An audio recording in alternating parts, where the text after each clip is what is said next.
Good evening, everyone, and welcome back to another At America TV event with me, Jasmine. I hope you all are doing well. So for those of you joining us for the first time, At America is the U.S. Embassy's American Center, and our mission is to provide a space for young Indonesians to learn more about the United States.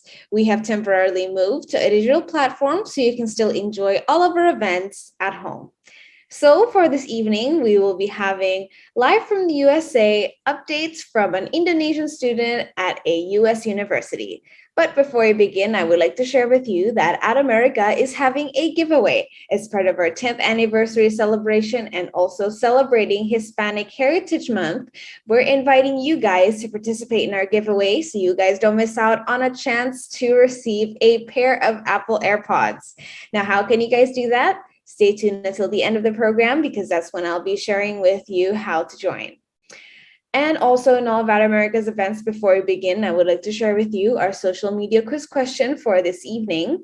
So our question for this evening is, with over 4,300 universities and other higher education providers in the US, how many of them provide master's level degrees?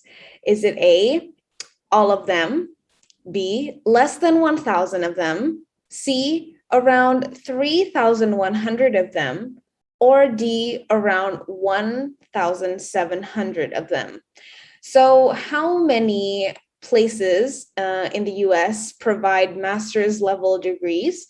You guys can participate in our social media quiz by commenting on our social media platform on our Facebook, YouTube, Twitter, or Instagram. And for those of you who got the answer correctly, you will get a live shout out from us at the end of the program. All right, without further ado, I would like to invite our beautiful moderator for this evening, one of our Education USA advisors here at America, Ms. Vina Alatas. All right, thank you so much, Jasmine. Hi, everyone. Welcome to At America TV. My name is Vina. I'm one of the advisors for Education USA based in At America. Okay, so first of all, before we begin, have a discussion with Tommy, I would like to apologize because I happened to make a mistake on the timing, on the time differences. So if you see from the e-poster, pretty much everyone knows that we supposed to have this event for 2 hours. Apparently, Tommy will only be available for 45 minutes because Tommy has a class. Because of course, we also know that Tommy is currently a student at MIT Sloan. So guys, the clock is ticking. So I apologize big time, not only to Tommy, but to all of us, to all of you guys who are watching the session. So what we're going to do is that I'm going to skip the whole introduction and I would like to introduce Tommy right away. I have a lot of questions in front of me. So if you have any questions, this is definitely going to be your time before Tommy's leaving us. But I already also have a questions that I hope it's going to be really, really important for all of us. Okay, so without further ado, I would like to first call up my colleague, Santika, but then also to say hi to Tommy. Hi, Tommy. Hi, Santika. Hello. Hi, Thanks Zina. for having Hi, me. Tommy. Thank you so much, Tommy, for making the time. Thank you, Santika, for being here with us. Tommy, how are you doing? And really, I feel bad. No. That's like an invite for another session, right? I take it as that. Absolutely, because guys, this is not the first time we had Tommy. Tommy sempat join juga sama kita early, was that last year or? Last year, I think like mid last year. Exactly, so waktu itu agak rame ya, jadi kita memang ngomongin fokus ke MBA. Kalau kalian ada yang mau nonton sesi itu, karena tuh lumayan seru banget juga, let us know, and then aku nanti akan minta tolong Santika untuk checkin linknya. But now that Tommy is already in the States, let's start talking about the whole technical stuff. But just in case this is going to be the first time people is actually knowing about you, Tommy, boleh sedikit nggak quick introduction? I would like to hear about, kayak kamu dulu backgroundnya apa, working experience after that, what are those and stuff. So go ahead, Tommy. Okay, sure. Pakai bahasa Indo aja kali ya. Oke banget. Okay, so hi everyone. Jadi nama gue Tommy. Sebelum masuk ke MIT, gue sempat kerja di pemerintahan di Bank Sentral, kerja di sana 7 tahun. Jadi I will consider my application itu non-traditional background coming to MIT. Terus I did a lot of I'm basically in the NGO/government pool ketika di MIT. It's very different, so yeah, that's a little bit of my background before coming here to MIT. So you said about non-traditional, and so what is traditional? Okay. Okay, sure.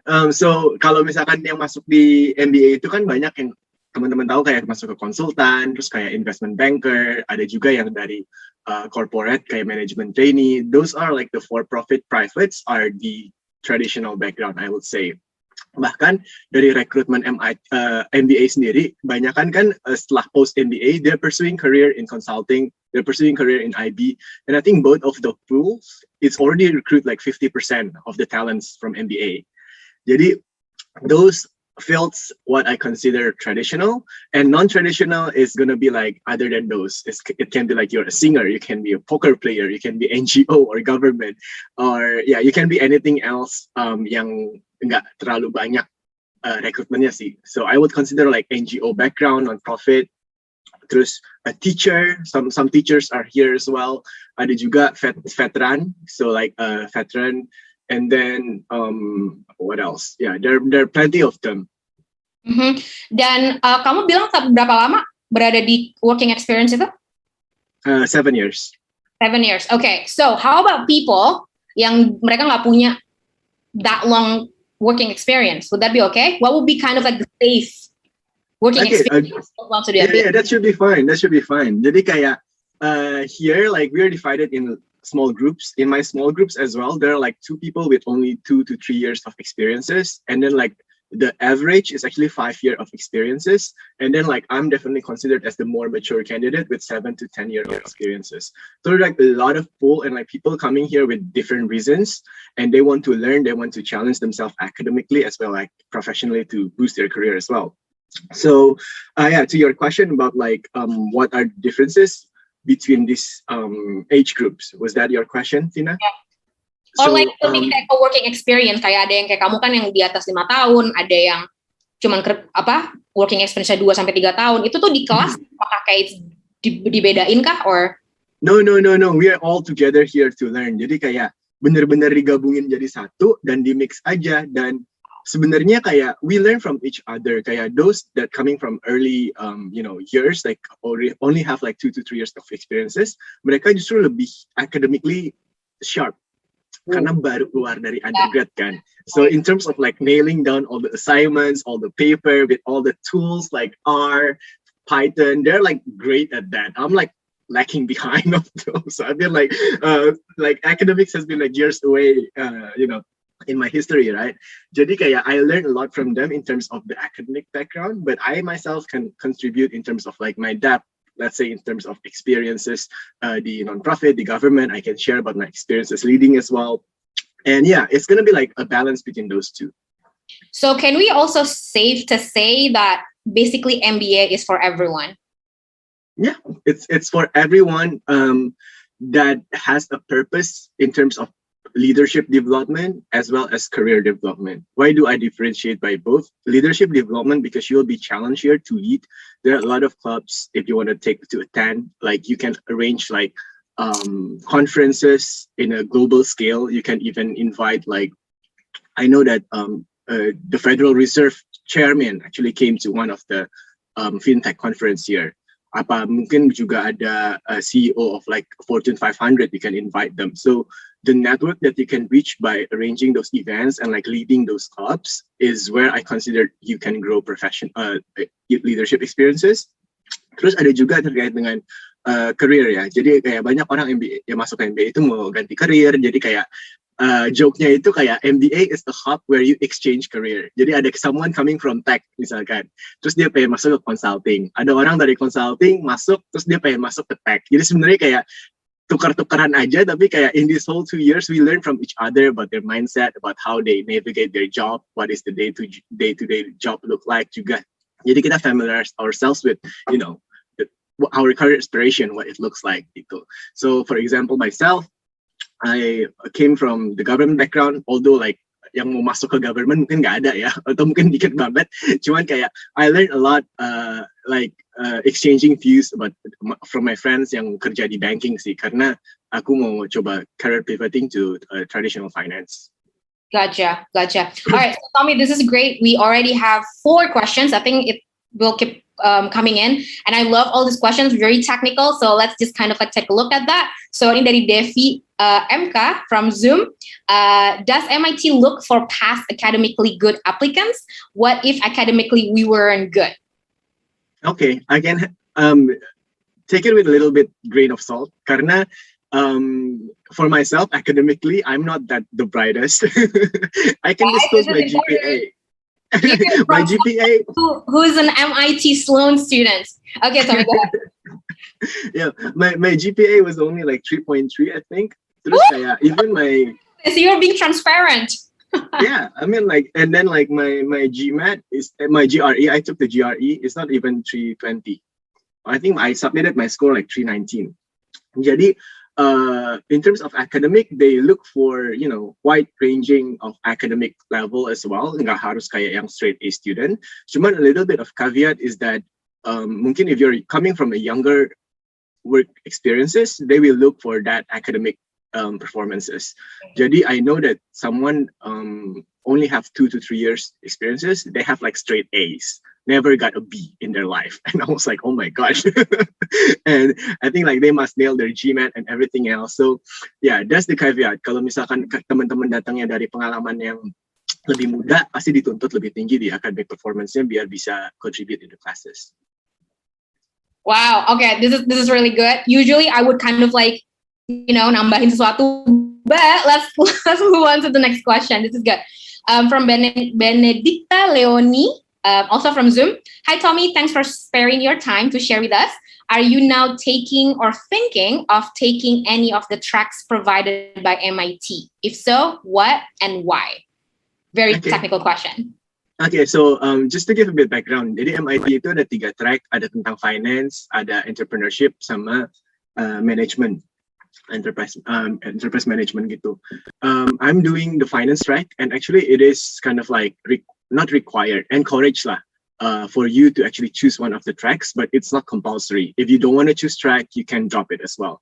Jadi kalau misalkan the finance track that I'm doing, it's more like, you know, for people who is interested to learn about the technical background of finance, you calculate, you learn a lot of like the technicalities, DCF, LBO, IRR, whatever lah, NPV. Jadi a lot of you know, financial skills, tapi juga dia bakal introduce you to practitioners. Jadi kayak dia will invite misalkan investment bankers dari New York come and like give speech, and like sebenarnya nitty-gritty-nya kalau misalkan kerja di real life apa sih? Soalnya kan akademik sama real life beda ya. Karena ada beberapa skill-skill yang nggak terlalu dibutuhin, dan cara untuk fokus belajarnya itu gimana, jadi dikasih tips ke sana juga, dan a lot of networking. Jadi kayak di masing-masing track itu, they will introduce you to a lot of networks, and you need to make the call to, you know, approach the people and like ask the people about their experiences. Dan ini nanti leading up ke career building juga, karena di sini di US, as you might know, career is mostly based on networking, and you need to make your way in order to get recruited. Jadi itu sih heavy-nya di track. That was on finance track. I can share a bit about the E&I. Kalau E&I is same business, cuman dia lebih banyak invite-nya itu bukan financiers, tapi dia lebih ke entrepreneurs yang udah succeed, dia udah raise money, how they made money, how they struggled, their personal life. Kalau misalkan management track, itu mungkin teman-teman yang pengen masuk ke consulting, so they divide you into groups, and you need to give a consultation for 6 months to a local business or like a business that have partnered with MIT. Jadi kayak you're encouraged to give a case, give a notes to these businesses. Jadi kayak that's how they differentiate it here. It's very action learning in a way that benar-benar you get your hands dirty, and that's the motto of MIT. So yeah, the labs is actually something that MIT very proud of. Wow, that's amazing. Get your hands dirty. That's what MIT is for. That's cool. All right, so another one, Tommy, ini dari Adrian Pratama di Zoom. Hi Tommy, could you please share how did you bring your experiences and your future goals in non-traditional way while you write up your statement of purpose? Love the question. Go ahead, Tommy. Okay, jadi kayak my approach was that I kind of emphasized what have I done previously. That's my first paragraph. Basically, I told them these are my achievements Jadi kayak mungkin to give a little background, statement of purpose-nya MIT itu cover letter 350 words kalau nggak salah. So it's very concise. 350 words, you can only say like 3 paragraphs, right? So what I did with my background is that my first para, I mentioned about what have I done in the past, what are my achievements, and I don't need to, highlight it in depth. I just put like, just revert it because they will see my CV, right? I just reverse and highlight some of the accomplishments in my first para. And then in my second para, I kind of like transition how I can bring this experiences to actually do my career pivot. My career pivot was actually to entrepreneurship. That's what I wrote during my application. I wrote kind of like, oh yeah, by doing this, I found like a problem that hasn't been solved, and like I would like to solve this problem. And that's basically second para. I kind of like transition between what I can bring from my past experiences to my future aspiration by finding a problem. And then like my last para is actually about like how the school can help me to navigate my career aspiration, like the resources, the teachers, the networks, the peers. So I mentioned all about that in my third para. So basically it's continuous flow between your past, your future aspiration, and then like how MIT can help you. That's how I approach that. And I think it applies generally, not only for non-traditional background, but like if you're working in any background, I think you can use that kind of framework. Did you think MIT is actually really interested in having a non-traditional applicants? I think like not only MIT, I think like you have an edge as someone coming from non-traditional background, I would say. Karena not many people have this eagerness to pursue MBA. Not many like people that coming from a teaching background or like coming from education background are interested to do MBA, right? So you have an edge as long as you can prove it why you want to be here. And the competition is actually less stiffer.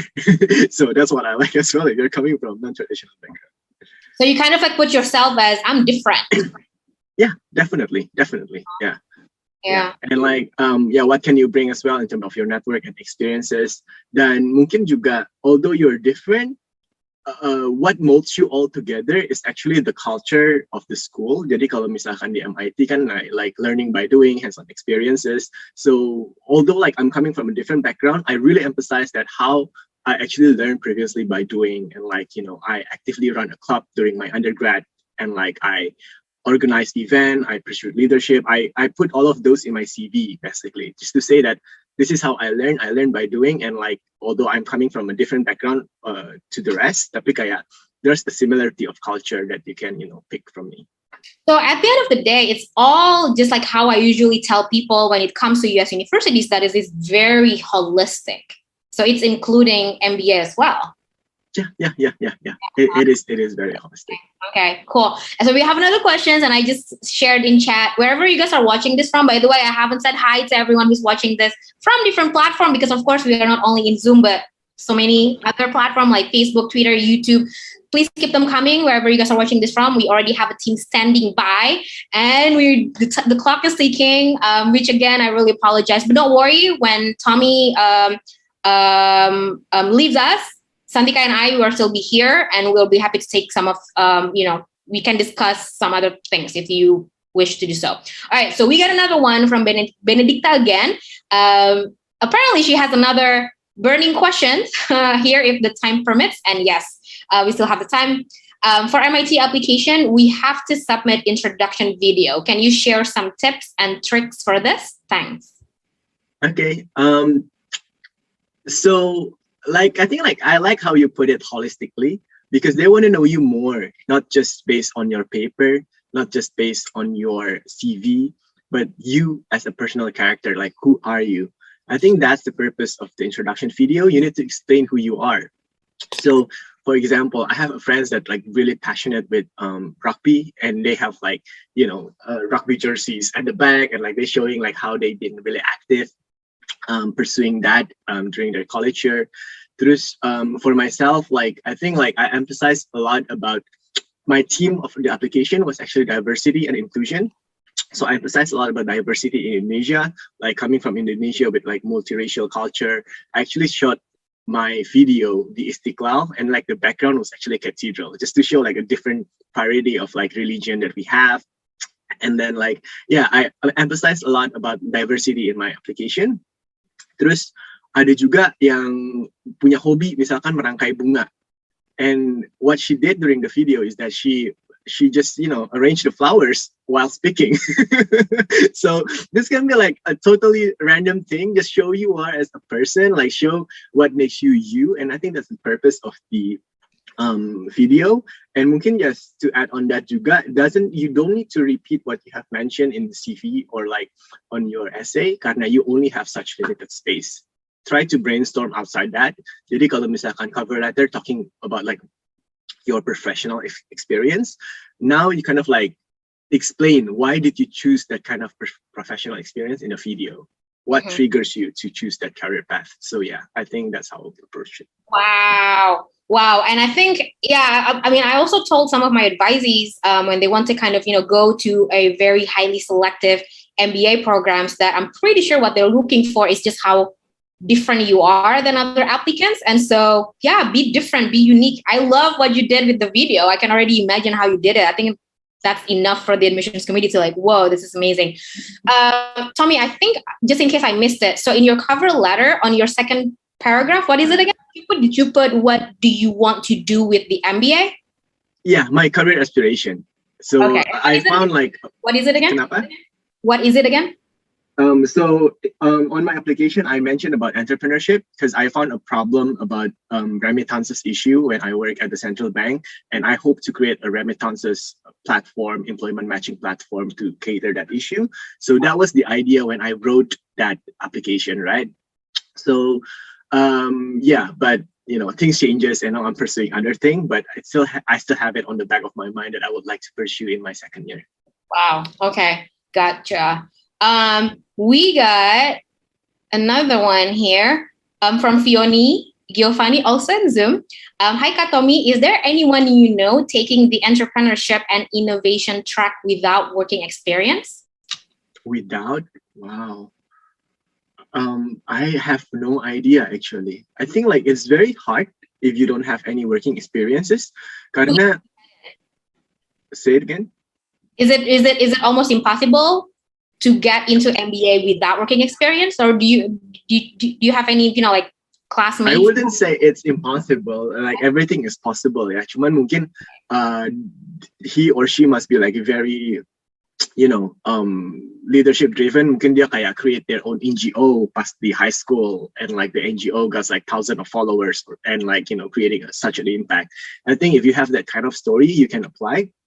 Definitely. Cuman what is more traditional for those without working experiences, itu ada program namanya 2+2 kalau nggak salah.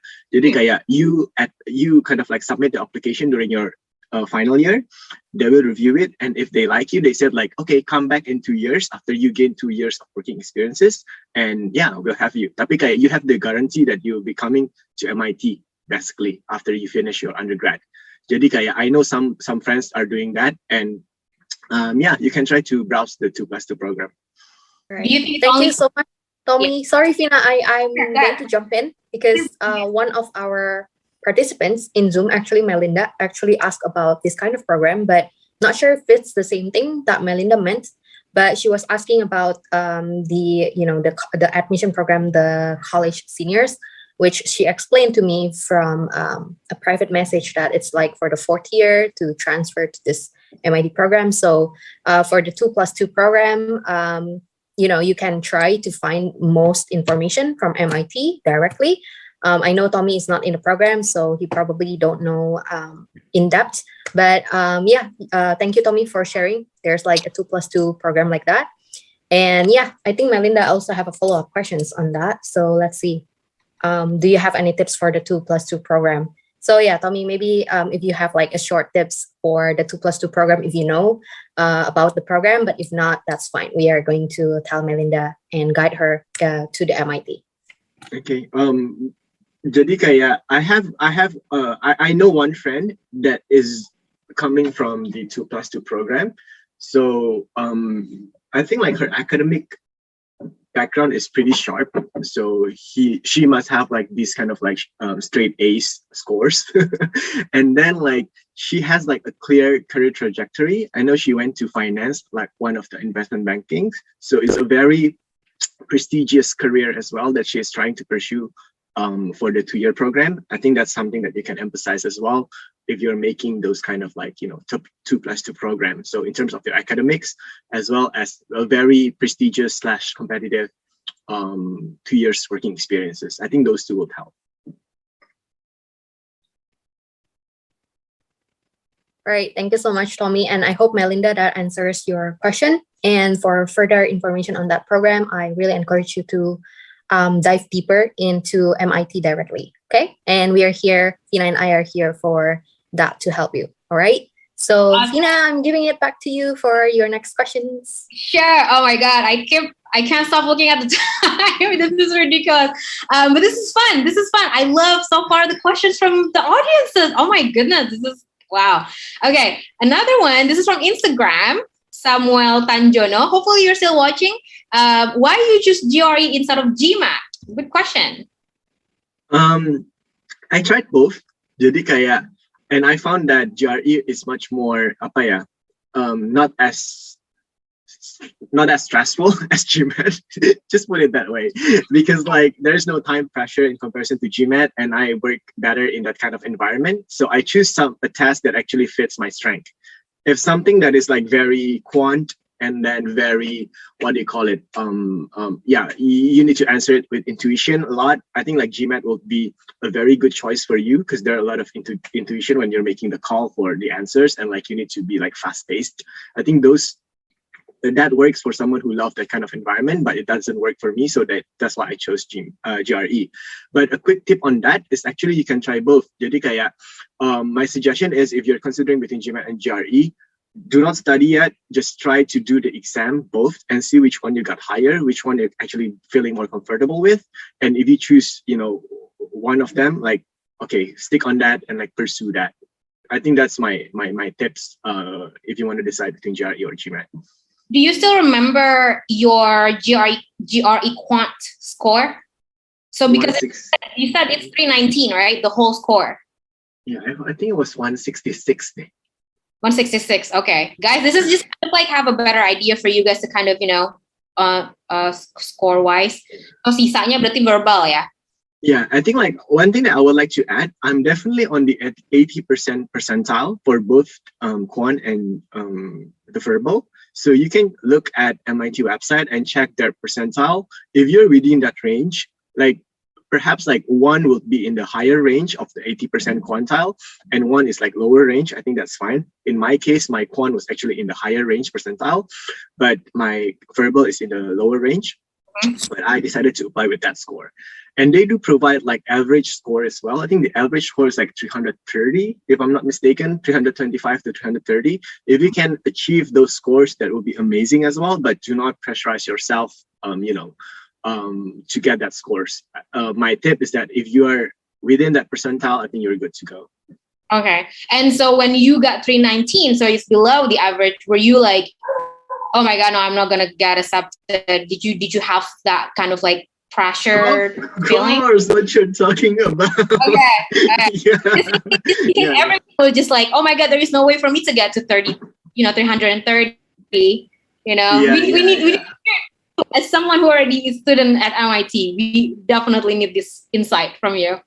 Yeah, I mean, like, of course, I have that job, and it's actually haunting me back here because people are just very smart and very sharp. And I was like, man, I need to work harder in comparison to them, right? And I think, like, I'll say it in a good way. First, like, be confident in yourself in terms of your scores. But second, like, take the score as a prep for doing this course at your private MBA institution. Karena the course itself will be very challenging, and I think like they view GRE or GMAT score as one of the determinants to say whether you can make it or not. Jadi kayak, yeah, you need to be comfortable in doing those questions and in the pressurized timing as well, especially for GMAT, right? So yeah, take it as that, as an exercise for you to enter the MBA classroom.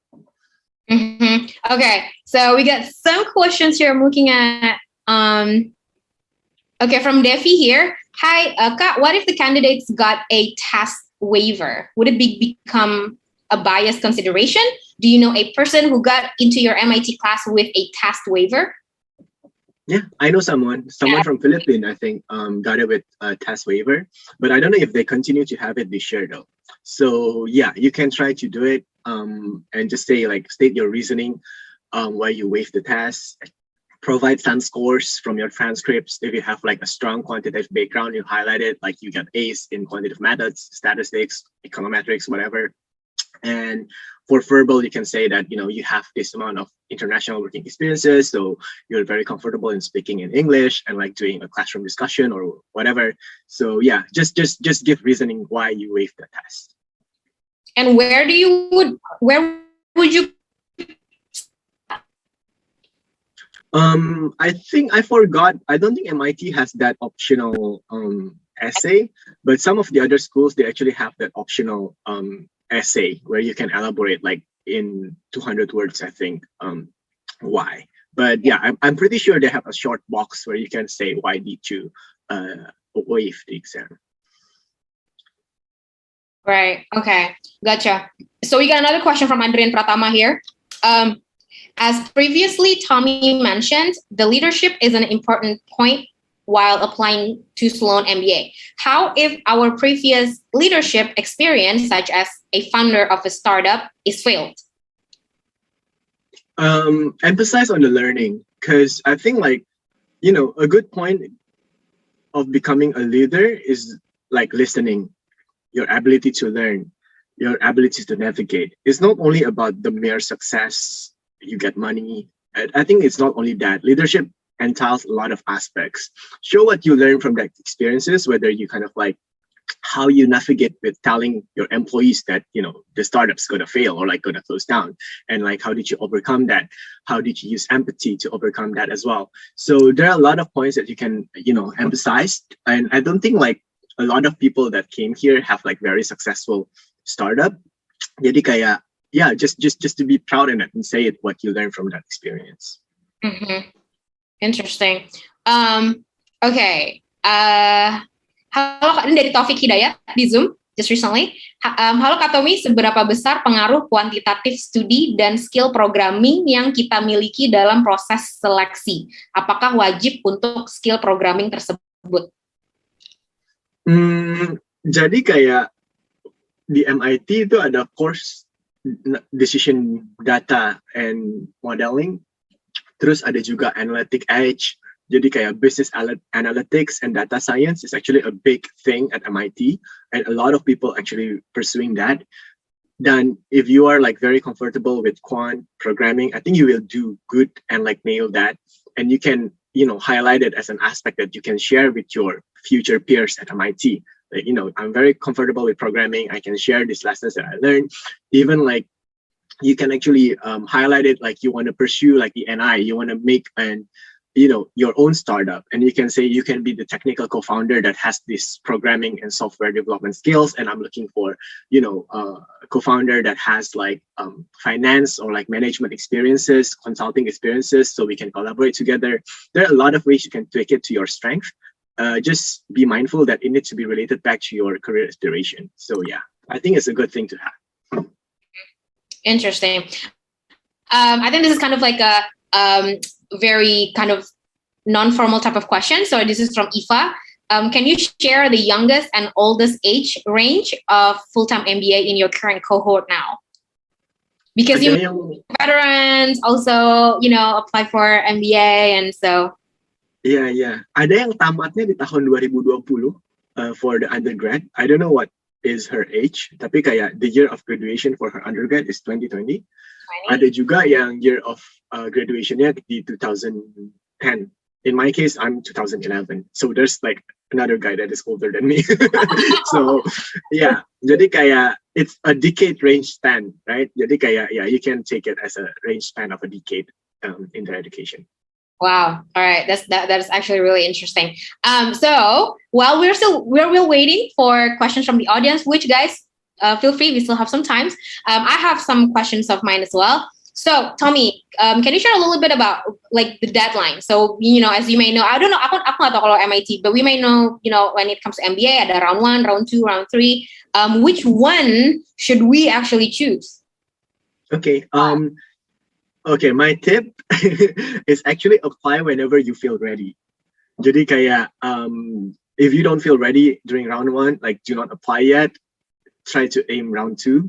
Tapi another tip on that is actually in general, the earlier is the better. So if you can apply and prepare your, all of your applications, all your scores earlier, and you feel very comfortable with that, try to apply as early as possible because you will, they will have like not quota, like slots mungkin ya. Jadi kayak mungkin dia pengen hire dari consultant ada 30%, dari banking 30%, dari education 10%. Jadi if you apply early, you have higher chance to be in that pool. In comparison, if you apply in a second or like third round, the pool will be very limited. Dan to that, I would say, nggak tahu ini benar apa enggak. Kalau misalkan kalian punya lebih ke traditional background experiences, kayak yang tadi aku bilang ke consulting, tech, or I forgot to mention tech dari tadi ya.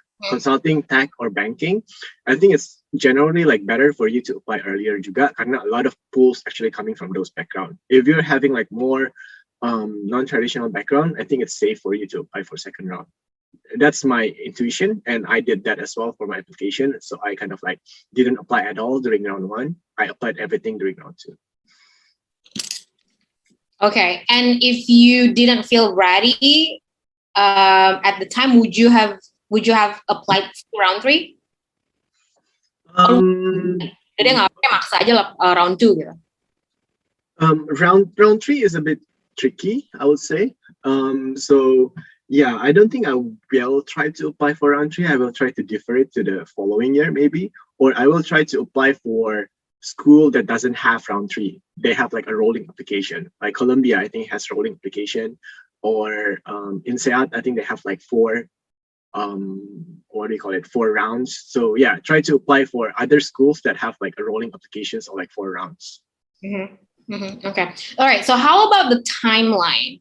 All right. So let's say, okay, I'm going to apply for round 2. How early would you recommend us to start preparing the application? Like GMAT, essay, and how did you juggle between work and this application process? Okay. Prepare it as early as possible. My answer will be like yesterday or like last month that you should apply. Jadi yeah, because it's hectic. It's gonna be hectic with all of your work obligations as well. I know that I prepared mine for at least a year. A year before the deadline, yeah. Yeah, a year before the deadline. I think like I tried to attempt, the standardized test like 2 years before that, but because like you have those time, you kind of like putting it off, and then like approaching the deadline, you felt like, oh, I'm not ready yet. But it's good to have that kind of like deadline within you. So apply as early as possible, secure the standardized test, especially in di sini mungkin banyak yang audiensnya dari younger ya, 2 sampai 3 years of experiences. Jadi kayak yeah, nail that standard score first, because you will have it at least for the next 5 years. If you even do not apply it this year because one of any reasons, mungkin nggak dapat scholarship, nggak keterima, you will still have the score with you and nail that score, and you will be safe at least for the next 5 years. So when you reapply next year or like in the next 2 years, at least you don't need to worry about the standard score again, right? So yeah, I think that would be my big suggestion for you all. Prepare your standardized test score now. Tapi kalau in terms of the essay, in terms of the letter of recommendations, I think once you feel comfortable with the score, you can do it, parallelly along with your work, approaching the deadline.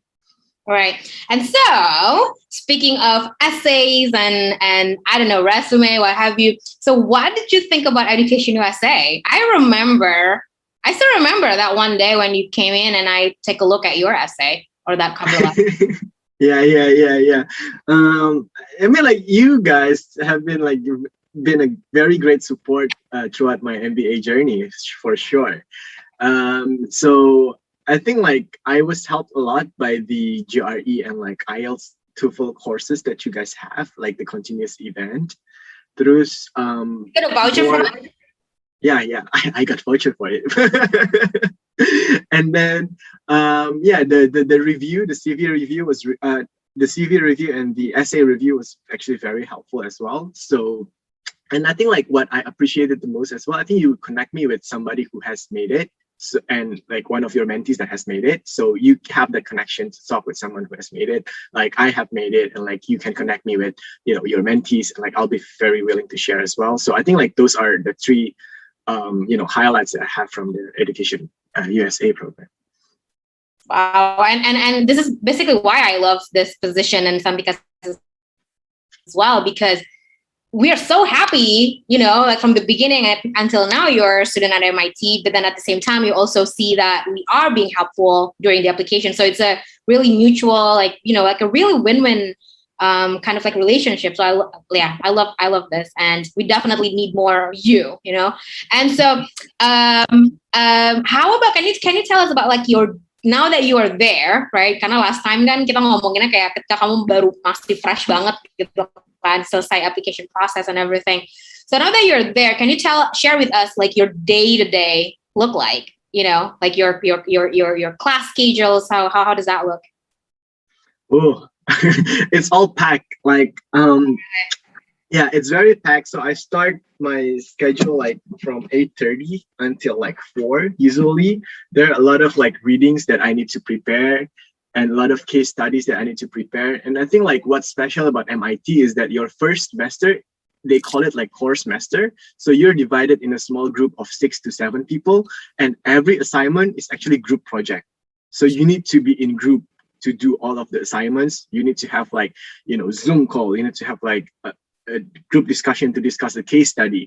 And it's very hard for you, unlike my undergrad where you can, have time on your own and just write essay. There's nothing like that here. Everything is like group project. So you need to come prepared with your highlights of the case and like what you would like to add to the discussion. So a lot of my time actually come to preparation right now, because I'm still adjusting. I'm like 3 weeks in right now. But I know like next month, I think it's going to be busy with all the recruitment as well, because recruitment is going to start next month. Jadi kayak banyak employers will be coming and like they will be pitching, and like you will need to pursue your career, aspiration there. It will be added with, career preparation, networking, coffee chat. It will be another equally busy on that. You will need to have time to go to San Francisco. Kalau misalkan mau ke tech, kalau misalkan ke banking, mungkin you need to, take a train to New York to meet the people. Jadi kayak, yeah, they emphasize a lot on networking. Jadi kayak, I would, basically like I'll be very busy in terms of academics and networking right now. Terus kayak, I haven't add as well the aspect of clubs, karena the clubs actually going pretty strong as well. Jadi kayak mungkin untuk first year sekarang ini aku belum masuk ke leadershipnya di club, tapi sebagai active member. Jadi kayak itu juga ada event, kalau klub-klubnya itu biasanya mulainya di sekitar 5.30 ke atas. Jadi kayak during the evening until night, I usually attend the clubs, and like the event of the club is like 1 hour. Like let's say like I joined investment banking club, terus kayak dia ada sharing tentang tips and trick, terus dia panggil kayak investment bankers yang udah successful. Terus kayak I juga join kayak club yang have fun, ada namanya Happy Belly Club. Jadi kayak kita pergi ke restoran-restoran yang belum kita pergi gitu. Jadi kayak jalan-jalan ke restoran sini, restoran sana, disubsidi lagi terus makannya. Jadi kayak yeah, a lot of fun things happening here. It's very busy from morning to night, and you need to make time basically in order to learn, have fun, and network. Okay, all right. So enough with the technical stuff. So have about like 7 minutes, because you are adding 5 extra more minutes, right? You said 7:20, which is I really thank you so much. Okay. Do you feel like, did you expect all this? Kayak as in, like what to expect when you get to MIT, like with the classroom experience, living experience. Okay, did you feel the culture shock and everything? Of course, yes. I think like it's weird because like even though you're internationals coming to an MBA program, a lot of internationals here have work experiences in the US. So they've been working for 5 years, 3 years, 7 years. But in the US. In the US, like me, like although I'm international, I've spent like most of my time actually in Indonesia, right? So coming here is actually a bit of challenge for me in terms of the culture, being more able to speak up and like showcase my points and like my intervention. That's actually a challenging part as well in terms of the culture shock. Tapi kayak, say it again. But you do it anyway, like being speak up in classroom. Okay. Yeah. We need to. It's MBA. Yeah. Otherwise they will call it. So yeah, you need to be prepared for that. Jadi kayak those in terms of the culture shock. In terms of academic shock, I think that's also a challenging part juga. Karena you hear about MBA is all fun, it's all like kind of like network, drinks, party. Tapi kayak the first core is actually very hectic. Jadi bener-bener yang kayak what I said before, a lot of group projects, and I didn't expect that coming. Tapi kayak when I talk to friends, they were like, well, you applied and you're at MIT. What do you expect? So I was like, that's true. And yeah, I think like each school has their different approaches. I know like some schools are heavy on networking and not the academic, but I will say MIT is more heavy on the academic, although they're doing networking as well. Tapi kayak, yeah, the academic part here is actually pretty challenging. Mm-hmm. And so after this, you are running to class, I assume? Yes. 8:30 in 15 minutes. Where do you live? Is it on campus or near campus? Yeah, I purposefully choose to live on campus because I don't want to get to the hectic of moving in. Tapi kayak, that's my personal choice and personal preference, and I choose somewhere close to my school. Basically, it's like 5 minutes walk. But on average, like people choose to stay between like 5 to 30 minutes walk to the school. But you know, this is my first time coming to Boston.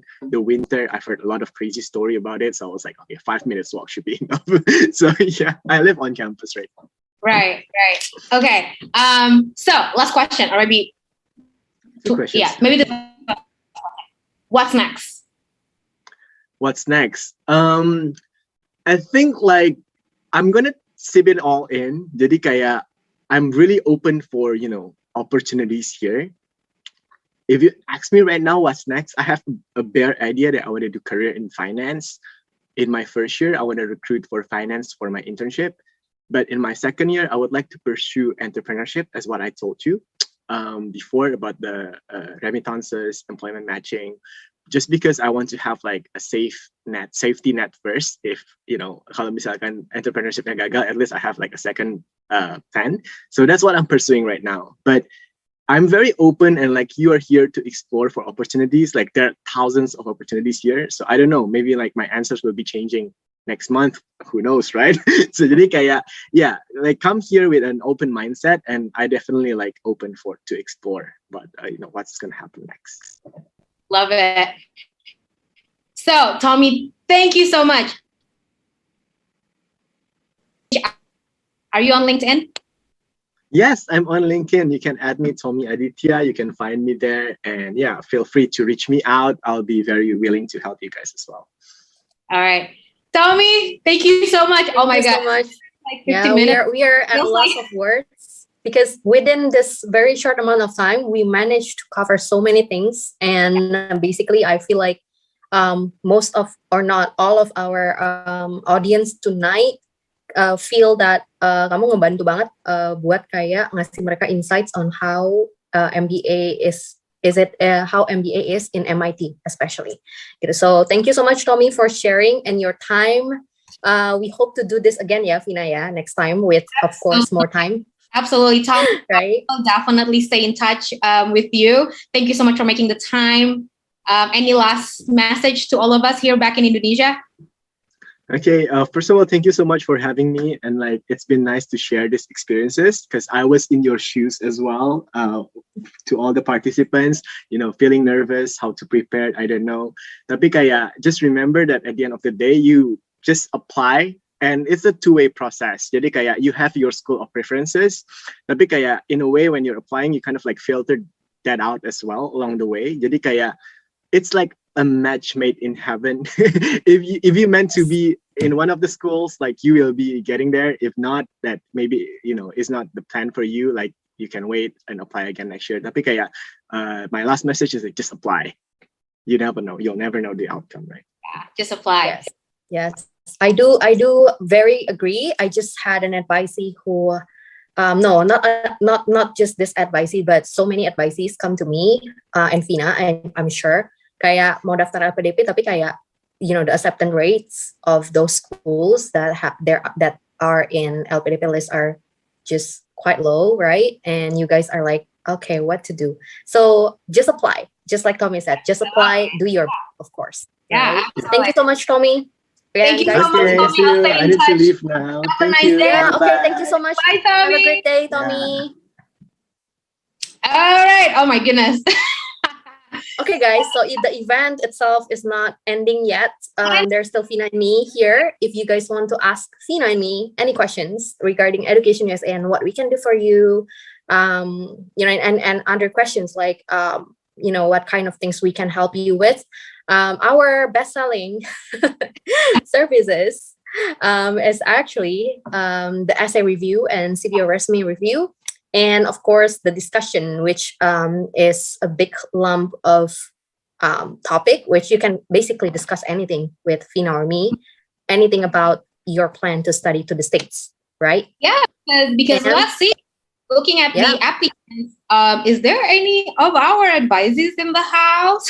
Of course, I'm sure there are at least a few here. I see a lot of familiar names here. I don't want to call them out because they are probably shy. But guys, I said Yeah, if you have been with us for some times, kita terakhir kapan ya San bikin AMA? Ask me I anything. think few months ago or like earlier this year, if I'm not mistaken. And yeah, So- we haven't done that for a while. So the way I look You at guys it, probably missed us. yeah, but Yeah, and the session now that he is leaving us, we can think of that as an AMA. So if you get a question, anything, like literally anything, it doesn't have to, I mean, anything as in, like applying to US universities, but it doesn't have to be about MBA. If you want to kind of, turn on your video or just kind of like say it verbally, let us know. We'll let the team know so that you can be unmuted, but no pressure. If you want to just kind of like ask any questions through chat, we can also do that. If you want to share where you are in the application process, I think zero. that's so interesting. We got a zero there. Yeah. That's fine. We start. I'm not sure if you guys have been to our events before, but we usually do like an introduction, right, Ina? Like what we can do for our advisees or basically whoever come to us. So guys, I said best selling, but that was a joke. So everything is free in Education USA. You pay zero amount of rupiah and any other currency and get our services unlimited kind of thing.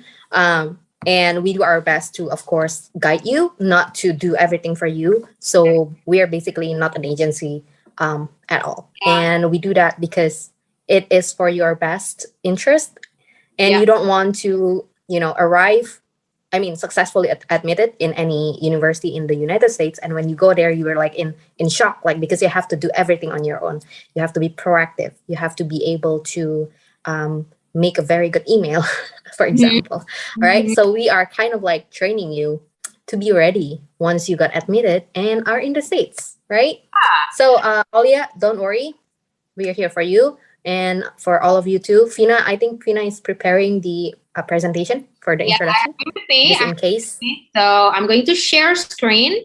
And there you go. So just in case your first time, so maybe you kind of like stumbled upon this event tonight from somewhere, from social media, our social media, or maybe from your friends, not knowing that much about Education USA. So again, basically, my name is Fina and I have Santika here. Both of us are the advisors for Education USA. So what is Education USA? Basically, we are part of the network together under the US Department of State, or here di Indonesia kita bilangnya Kementerian Luar Negerinya Amerika Serikat. So this is a really cool program. Basically, there are 400 international student advising centers pretty much all over the world in more than 170 countries. Basically, what we do is we provide and we assist everyone who wants to study in the US. And of course, because we are located in Indonesia, so we are assisting everyone who is in Indonesia, who wants to study in the US. And like Santika said just now, all of our services are free of charge. So gratis. I know it sounds too good to be true, but then at the same time, we're not an agent, as in we still want you to basically do, like the research, as in, like the campus that you want to go to and the programs that you want to continue and so on. But we are guiding you on the application process. And so in Indonesia, there are some changes at the moment. So So normally we have 8 centers with 10 advisors. So, but we have some kind of like a reduction in number of the centers and the advisors. But just so the easy one to remember is just that there are 2 centers in Jakarta, and where Santika and I are located is in the Adamerica Center, which is in Pacific Place. Let us know if you've been to Adamerica before. I really miss Adamerica. We have gone virtual since the end of March of 2020. I'm going to give you kind of like what we have done so far since the pandemic, but we are providing you guys with 5 steps. So basically, we are assisting you every step of the way. So, you know, if you're kind of like, if you need some convincing in terms of, you know, maybe you're not sure if you want to study in the US and you want to talk about it, let's sit down and have a chat. That's basically what step 1 is. Research your options. Or if you have any, you know, like a very basic questions about studying in the US, we can talk about that. And then normally we're moving on to step 2, which is financial studies. We didn't really get a chance to ask Tommy tonight about, you know, like the financial part of this. But Tommy is an LPDP awardee, and I believe he is using the F1 student visa. As you may already know, the LPDP is starting this year. And I think onward, they require the awardees to have J1 visa. If you have questions about it, or if you have questions about it, or you want me to discuss about the difference between F1 and J1, let me know in the chat. And then I'll be happy to kind of like elaborate more on the differences. That's why I asked also, that's also one of the reasons why I asked Tommy earlier, what's next? Because I'm hoping that he would answer, you know, something about, you know, doing an internship or having an opportunity working, or doing an internship in the US, because that's kind of like the beauty of the F1 student visa, although maybe it's not going to be the case for those of you who are applying for LPDP starting this year, because you can't do OPT under F1, but there is what we call an AT, or academic training. So this is going to be kind of like very technical. Just let me know if you want me to cover that. So basically, we talk about like financial studies because it's equally important, right, guys? Because we don't want to kind of like, okay, I'm going to apply to this campus and that campus without really knowing how we're going to fund the study, right? So we got some options, obviously. If you want to continue your master's or PhD, we got Fulbright, we got LPDP. Or if you are interested in the program where it's a very science heavy, there are some campuses where they offer you the position, what they called GRA, Graduate Research Assistantship, or TA, Teaching Assistantship, where basically you're going to work on campus as a teaching assistant or graduate research assistant. In return, they are going to waive your tuition, meaning that you're going to pay $0 for your tuition. And it is very possible. We had covered about this topic months back, a few months ago. I think, was that early this year or last year? I forgot. But we had one alumni, one current student. Both of them are, the alumni is, someone that I know. And then the current student one is one of my advisees, where they got fully funded by the campus through that program. So these are the things that we want to have and want to discuss during one-on-one, right? And then once we basically figure that out, we can move on to completing your application, and a lot of things happening here, right? So like Santika said, I would say the most demanding service that people come here to Education USA at America is for the essay review. So like Tommy said, specifically for MIT, they are not asking for a statement of purpose, but it's cover letter. But we can definitely see that as kind of like an essay. So I will be happy to take a look at that as well. And then if you need us to, review your resume or CV, whichever the university asked, we can take a look at that. Or if you have any questions about, the differences between GRE or GMAT, we got one of the audiences asked that question to Tommy. We can also provide you with some information, some tips if you need, what are, most young professionals in Jakarta, for example, or in Indonesia, would prepare. Like, how would they prepare? Is it by book, or is it by, like less or something? We can share with you guys that kind of information. Okay. And then basically what happens after you're done with the application process, we're going to, there's going to be like a waiting period, right? Until, you share with us that, hey, I got accepted. And then that's when we go to the next step, which is applying for your student visa. Basically, this is where Santika and I are guiding you with information, especially if you're still kind of like, you don't know the differences between F1 or J1 or the documents that you need to get from the campus, like I-20 or DS 2019 and all that. We can guide you on that. Okay. And then last step is prepare for your departure. So as you can see here, we really assist you guys every step of the way. And so, yeah, there are, meet with us. Again, my name is Fina, and I have Santika with me as well. Since the end of March of 2020, we are going virtual fully for the advising session and as well as events. And the good news about Education USA America is that we available every day. And our office hours is really interesting as well, because we don't do the normal office hours like 8 to 4 or 9 to 5, but we actually do 1 to 9. I know it's really weird, like odd hours, but we do 1 to 9.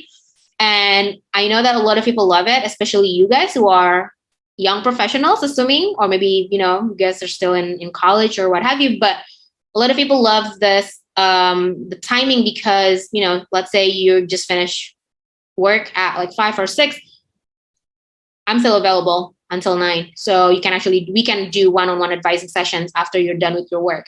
Okay. So here's our Zoom ID. So there's no password. You can take a picture if you want, or Santika will help me give you the link.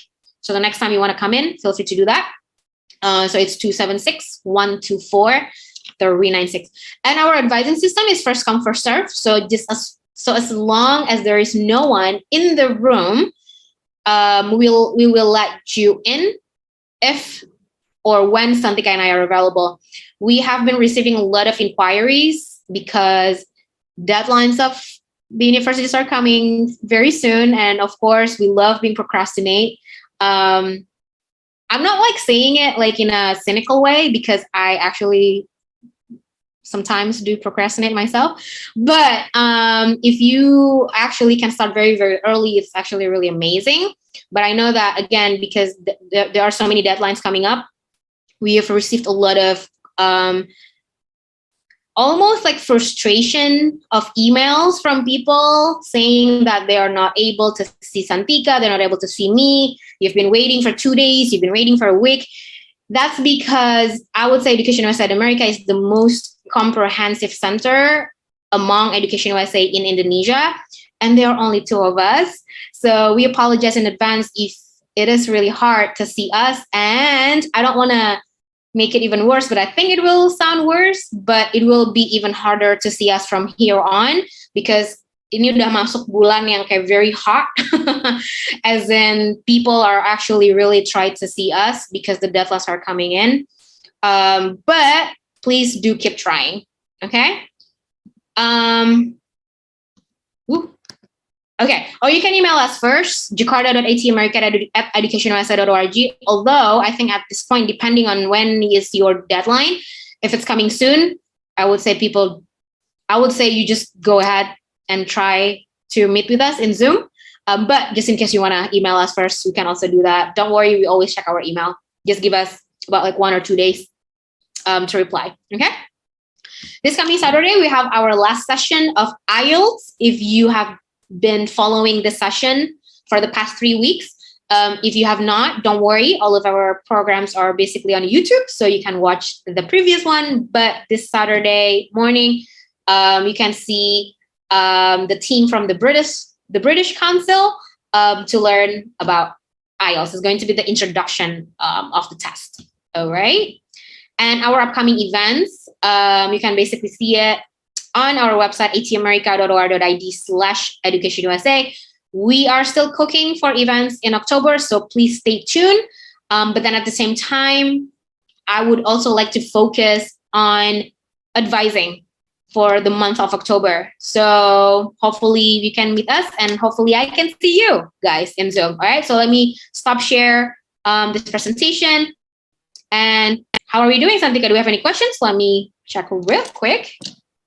Hi, Fina. Thank you so much for the very elaborated introduction on Education SA. I hope everyone now knows that we are giving you a lot more than just guidance. So sometimes our advisee just pop in just to update us, or like sharing the difficulties that they encounter during their process to get admitted to maybe, you know, LPDP or scholarship, or GA or TA or RA, or sorry, not GA, TA, teaching assistantship, or RA, research assistantship, or, you know, if they are applying for LPDP or Fulbright, sometimes they come to us with questions or concern, and we will try our best to give, how do I call it, a more holistic, you know, suggestion that you need to do your best, and you have other options and plan.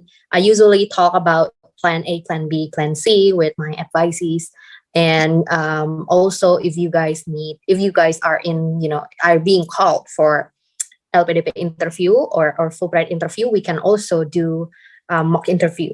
I'm not sure if Fina have mentioned this, but we do that that service. We do give that service, and but unfortunately, for checking the essay that you want to use for the application of like LPDP or Fulbright, and other scholarship, of course, unfortunately, we don't really have the time, but we will do it if we have the time. That's our point. But for now, looking at the number of advisees who come to us for the statement of purpose alone, I don't think we will have the time for that. So, but we will try our best for if you need like a mock interview, which I think we have that season as well, where, you know, you are everyone who applied for LPDP is being called for interview, and then they come to Fina and me. Hi, Mbak Fina. Hi, Mbak Santika. I need a mock interview nih, gitu. And yeah, we and oftentimes, not rarely, we heard good news after a while. So yeah, you can definitely seek us out if you need those kind of help, right? And you know, we don't have any questions for now. I think we are being very, very clear, and they are still thinking if this is too good to be true. And yeah, guys, let us know. Maybe yang baru pertama kali nonton kayak, this is very like, you know, non-formal in a way, but this is exactly, I like it when we're doing this kind of events like this, you know, just jadi kayak kalian yang lagi nonton ini juga udah bisa ngebayangin ketika kita advising one-on-one, yeah, basically you're going to see either Santika or myself. And in the past ada ya pertanyaan, kalau advising session tuh, is it public or private? I found it really interesting. Of course, private. Yeah. But a lot of people wonder. Yeah, I think because the way we are running an event like right now is very, you know, kayak ngobrol banget gitu kan. Banyak orang ngira nanti advice-nya juga kayak gini, kayak live. Basically, when we're doing one-on-one, it's of course going to be private. There's no recording whatsoever. It's going to be just between you and I. And so, yeah, and then it's pretty much just going to be like this, you know, just ngobrol. So don't really think about us kayak, you know, kayak like business-like, you know, you come in and then here's my, you know, essays or whatever, you know, help me and then bye.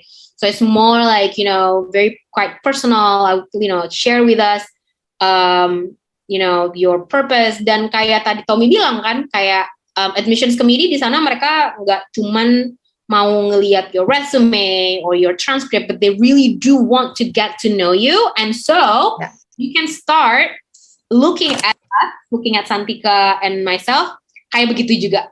You know, as if we are kind of like an admissions committee from University of Education USA, or I don't know, whatever, right? Where we really do want to get to know you. And the reason also for that is just so that the more Santika and I get to know you, the easier for us to help you. Right? Right. So, I got 2 private message in Zoom that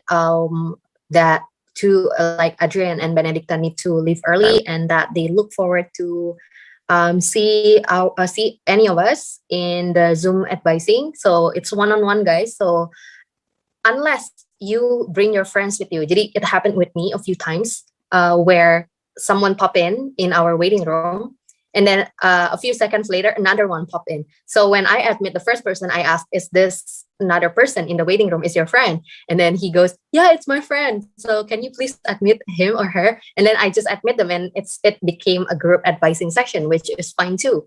So it is actually your choice, but if you come alone, of course it's going to be one-on-one. And the recording, if any recording, it's from your end. So it's you who wants to record maybe the voice notes, maybe voice recording. If we are reviewing essays, Fina usually have his or her advisees, her advisees to record the voice or the talking or the conversation, just so that they will be on track when they are revising their essay. Right, Fina? Yes, absolutely. Yeah. Absolutely. Okay. Yeah. All right. So we don't have any questions, but I just want to address a few items. It's probably if you, you're just to be on the same page on your expectation when you come to me or Fina. It's you need to know what you want before you meet Fina or me. Unless if you don't know what you want, then you come into us and we don't know how to help you either, because there are so many programs, so many universities in the United States. And what we do here is not recommending you to certain program or university that we think it's good for you, that it's famous, that it's, it's everywhere, that it's a top rank or whatever. So if you come in without having any pictures, ini benar-benar kayak blank ya, benar-benar nggak tahu, pokoknya pengen ke US tapi nggak tahu mau sekolah apa, nggak tahu pengennya apa. So if you come in with that scenario, unfortunately, what Fina and I can do for you at that moment in that situation is telling you to think deeper, like what you want to be maybe in the next few years, or things like that, like to give you a direction on researching dulu kamu pengennya apa, because it's actually harder to find something that's not available in the States rather than something that's available. Jadi lebih banyak hal yang ada ketimbang nggak ada. Jadi apapun yang kamu pikirin, misalnya kamu pengen kayak as simple as waktu itu pernah ada yang nanya double degree on engineering atau science field sama MBA. Of course, the first time I hear it, it's like, wait, this is one of them is very scientific and one of them is very business-like. So I'm not sure if there's any program like that in the States, but I'm gonna give it a try, right? I'm going to search for it. And there are a few schools that actually popped out from our Google search, and we love Google more than third-party websites who list down top 100 universities, just because it's more helpful to find what you are looking for instead of like looking at the university in the beginning. If you are trying to figure out whether or not the program that you want atau kayak field of study yang kamu mau ini ada apa enggak, mendingan search general dulu di Google. And then later, once you know, oh, ada available. Misalnya ada maybe 20, 50 universities or hundreds of universities. Now, going to the third-party websites yang list down ranking mungkin akan ngebantu kamu gitu. Tapi of course, you need to research in each of the universities that you are interested in to check whether or not the program is for you or not. Gitu ya. Jadi if you come to us kayak masih benar-benar blank, masih nggak tahu mau plannya kayak gimana, maksudnya as simple as mau study apa belum terlalu tahu, atau masih bingung nih antara kayak beberapa program, itu kita akan suruh kamu research lagi and come to us if you have any questions gitu. Alright, okay, Fina, is there any other maybe point that you want to deliver before having more advices coming to us?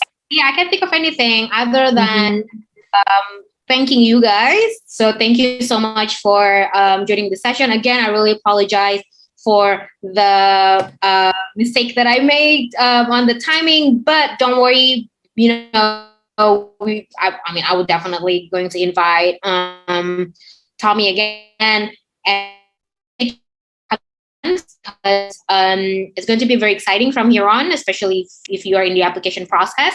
In the meantime, we really urge you to see us during the one-on-one advising session. And again, if you find it really hard to see us, just keep trying. Just keep trying, because we actually receive a lot of inquiries. Okay, thank you so much. Thank you, Santika. Thank you, Adamerica Thank team. you, everyone. Guys, to all the audiences for standing by. Again, yeah, I look forward to having you on during the one-on-one session. So have a good evening, and I'm going to give you back to Jasmine.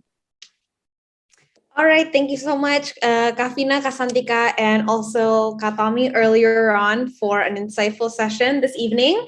I would like to share with you guys our social media quiz question again. So earlier in the event, I asked you guys a question, and the question was, with over 4,300 universities and other higher education providers in the US, how many of them provide master's level degrees?